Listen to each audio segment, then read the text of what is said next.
আচ্ছা শুরু। আজকে আমরা কি কি শিখলাম? হ্যাভ, হ্যাজ, হ্যাড এবং উইল হ্যাভ দিয়ে বাক্য তৈরি। উইল হ্যাভ দিয়ে কি তৈরি? বলো তো হ্যাভ মানে কি? আছে। হ্যাজ মানে? আছে। হ্যাড মানে? ছিল। উইল হ্যাভ মানে? থাকবে। Good. I have, I have, আমাদের আছে, আমাদের আছে, তোমার আছে, তোমাদের আছে, তাদের আছে, তার আছে, তার আছে, এটার আছে, অনামিকার আছে, সকলের আছে। Good job. এবার আমি ইংরেজি বলবো, তোমরা বাংলা বলবা, পারবে না? ওকে।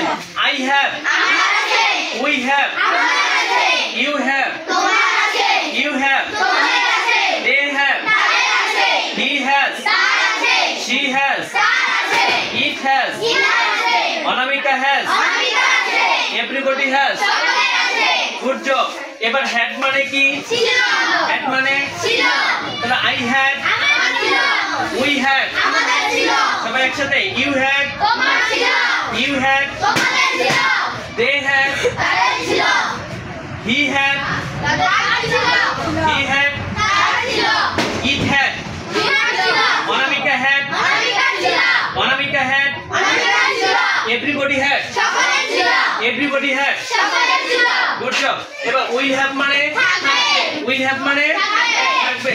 I will have, I will have, we will have, you will have, you will have, they will have, he will have, he will have, it will have, Anamika will have, everybody will have. Good, সুন্দর। আমরা তাহলে এগুলো দিয়ে বাক্য তৈরি করতে পারবো না? আমরা কয়েকটা বড় বাক্য খালি আমরা দেখি।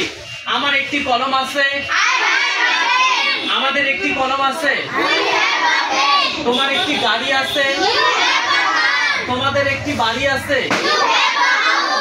তাদের একটি মোবাইল আছে, তার একটি কলম আছে, তার একটি বই আছে, অনামিকার একটি বাড়ি আছে, সকলের একটি গাড়ি আছে। খুব সুন্দর। আমরা খুব ইজিলি আমরা বাক্য তৈরি করতে পারতেছি না? পারবো না ইনশাআল্লাহ? ওকে। আমরা কি ক্লাস এনজয় করতেছি? Do you enjoy the class? Yes. Okay. তাহলে আজকে আমাদের ক্লাস এই পর্যন্তই। The class is over today. আল্লাহ হাফেজ।